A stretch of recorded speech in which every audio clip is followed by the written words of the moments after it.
Hi everyone, it's Dr. Ozzy, your favorite board certified dermatologist here. Today, I want to get into hygiene hacks. I'm talking everything from the order which you cleanse in the shower, loofahs, beauty blenders, and so much more. I'm so excited to enhance your life with these hygiene hacks, so let's get into it. Let's start with shower etiquettes and the order of cleansing. Yes, that is important.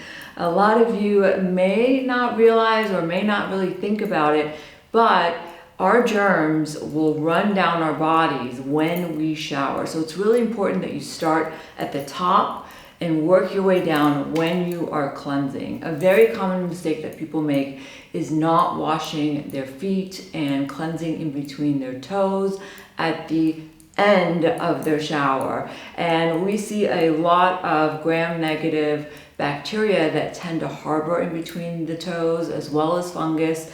So it may be something that you're skipping, not realizing that a lot of things are making their way down there. So you'll want to wait until the end of your shower and take some soap and cleanse the feet really well. But like I said, let's start at the top. So we're going to start with shampooing and conditioning. You really only need to shampoo your scalp. The hair will get the shampoo and get the cleansing it needs. But in order to avoid overstripping the hair and really focusing on the scalp, which is where the shampoo really needs to go, make sure that you put this shampoo in the skin of your scalp and then your conditioner at the ends of your hair. And that will give you smoother, more hydrated hair and a cleaner scalp. Now, if you use medicated shampoos like Nizoral, which is really trending, you can use it for dandruff. It's also been shown to help with hair regrowth, especially for male pattern baldness or female pattern hair loss. You really want to use it on the skin of the scalp and put your favorite shampoo on the hair, because a lot of times Nizoral, as great of a medicated shampoo as it is, it can actually strip your hair color if you do get color or highlights.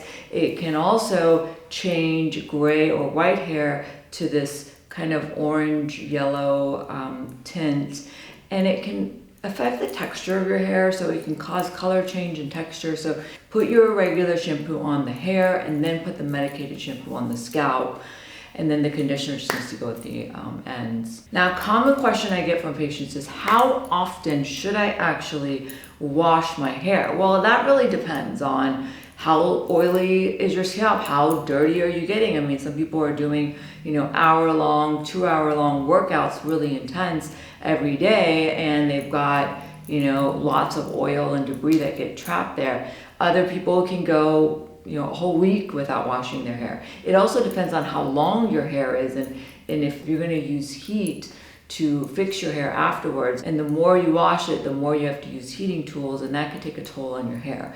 So you have to find the right balance for you. If you find that after a day or two your hair gets really greasy and dirty and you're producing a lot of oil and workouts, in the midst of all that, then it's fine to wash your hair every day, or at least wash your scalp. Now, you can put conditioner on your hair and not necessarily get a lot of the shampoo on your actual hair if you're worried about drying it out. But one thing I do not recommend is this hair training trend I've been seeing all over TikTok, where people are trying to train their hair not to wash it for weeks and weeks and weeks. That is a definite no for me. If you wash your hair every day, it's not going to make it fall out faster or fall out more. What you might notice is you might lose more hair in the shower if you're only washing it once a week, because a lot of hair naturally falls when taking a shower. But we can lose up to 100, 150 hairs a day. So don't think that that's really going to damage the follicles and whatnot. It really depends on your lifestyle and how much oil your scalp produces. For people who have dandruff, I usually recommend you wash every other day, because generally getting the oil and the yeast buildup off the scalp is really helpful in controlling dandruff. Now, working our way down, don't forget to wash behind your ears. We have this little crevice right behind the ear that just doesn't get the same cleansing love as elsewhere on the body, and it does tend to trap dead skin cells and oil and bacteria, so be sure you're cleansing there. And a lot of people don't cleanse their face long enough. I say usually wait at least 30 seconds when you're cleansing if you're trying to get sunscreen and makeup off. Now, if it's just the morning time, you don't necessarily even need a cleanser. You just need to use some water on your face. But a good deep cleansing at the end of the day is so important, especially if you live in a very busy city where there might be a lot of pollution, or you're wearing tons of makeup or sunscreen. It's really important to get all that off, because healthy skin is clean skin. To learn more, you can check out my other video on Cleansing 101. Now, if you're using loofah that looks like this, it is time to get rid of that. Even the new ones, they do tend to harbor a lot of bacteria in these little crevices. Look how much body surface area this loofah carries for bacteria, yeast to grab onto. And a lot of people don't realize that maybe your back acne or your body breakouts might be from the loofahs in your shower.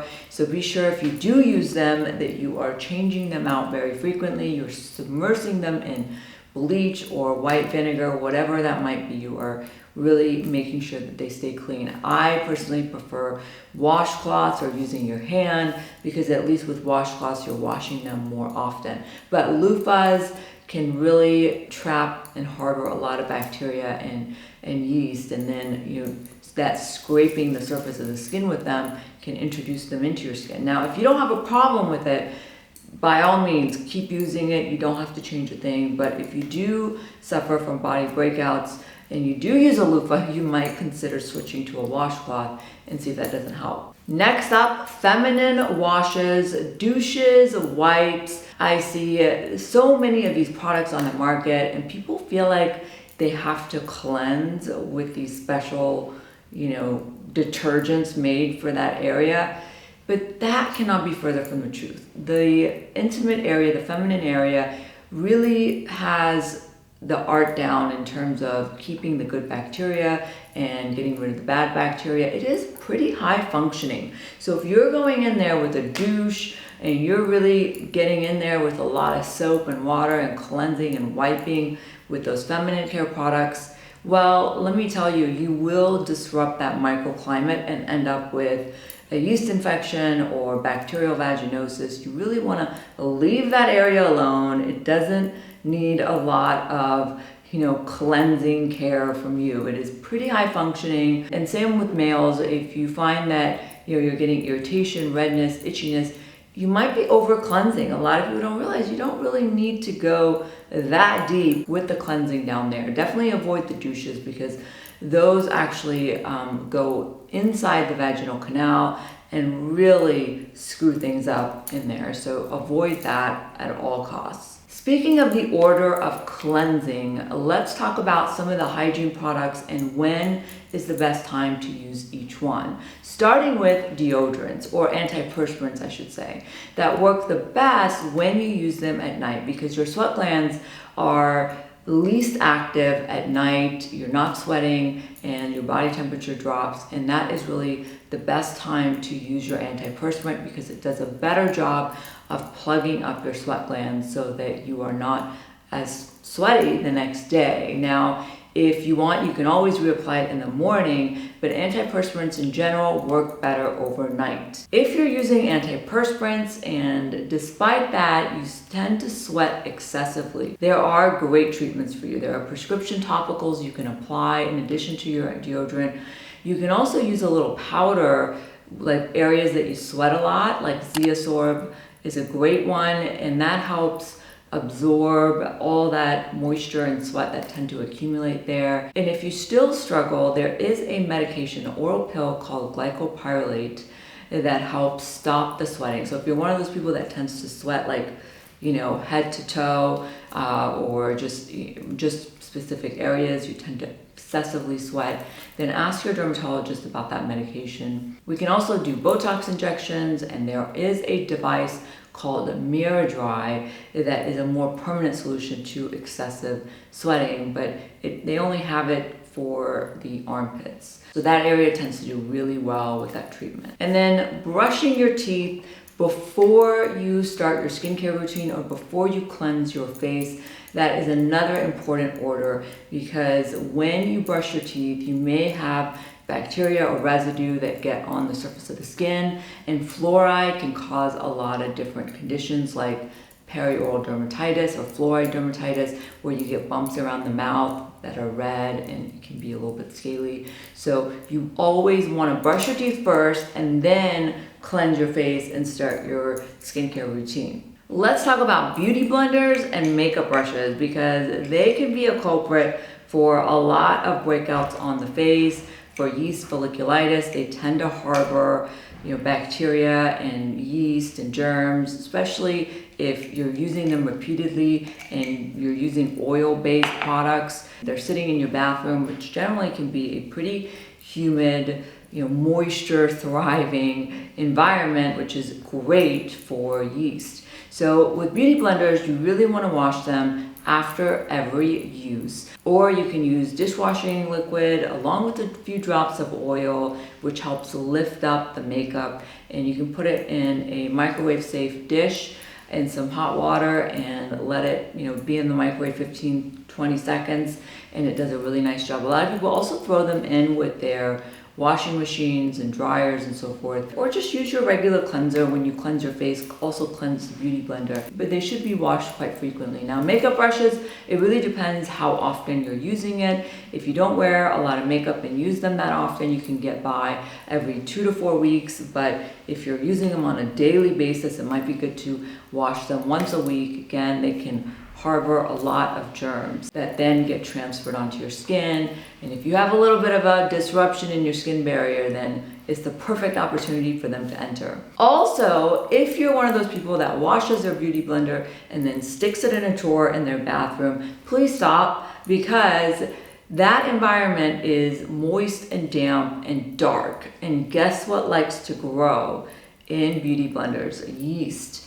Yes, so you definitely want to store them in something like this and put them outside, ideally, maybe, outside your window or somewhere where the sun can hit it and dry it more quickly. But you definitely don't want to store them in a dark, damp environment when they're wet. So make sure you don't do that. And same with your makeup brushes. And then let's talk about pillowcases and sheets. Really, those should be washed every week. Your pillowcases, maybe even every other day. It just depends on, how dirty they get. But you really want to make sure that you are cleansing them regularly. And then, this is very important for summer, is hats. A lot of people wear these caps and hats all through summer and never wash them. And I see so many breakouts on the forehead and sides of the face from wearing hats and not washing them. So even if it's just soaking them in a little white vinegar or bleach or whatever it might be, detergent, make sure that you are washing and cleansing your hats, because you get sweat and oil and sunscreen and all this dead skin collecting on it, and it's just a bad idea. So make sure you're cleansing your hats. As I mentioned, I was going to share my favorite natural hack for skin hygiene, whether it's you're fighting off a yeast infection or a bacterial infection. Dermatologists love distilled white vinegar. It's natural. We use very dilute amounts to help with nail fungus, feet fungus, or fungal acne, because it does such a nice job at targeting yeast and fungus as well as bacteria. For places like the face where it might be more sensitive, I usually recommend that you dilute it 1 to 32. So 1 shot glass of white vinegar to 4 cups of water. If you're using it mostly for the feet or the nails, you can do 1 shot glass to 2 cups of water, but dilute white vinegar works for a lot of different skin conditions. In fact, when we do laser resurfacing where the skin is open, we use a lot of dilute white vinegar to help prevent bacterial and fungal infections. So that is a dermatologist little trick that I promised to share with you guys. All right, guys, that's it. Those are all my hygiene hacks. I hope that they're going to be as life-changing for you as they have been for me. Thanks again for tuning in. Don't forget to rate, review, and subscribe, and share this with a friend, because sharing is caring. Until next time, bye guys.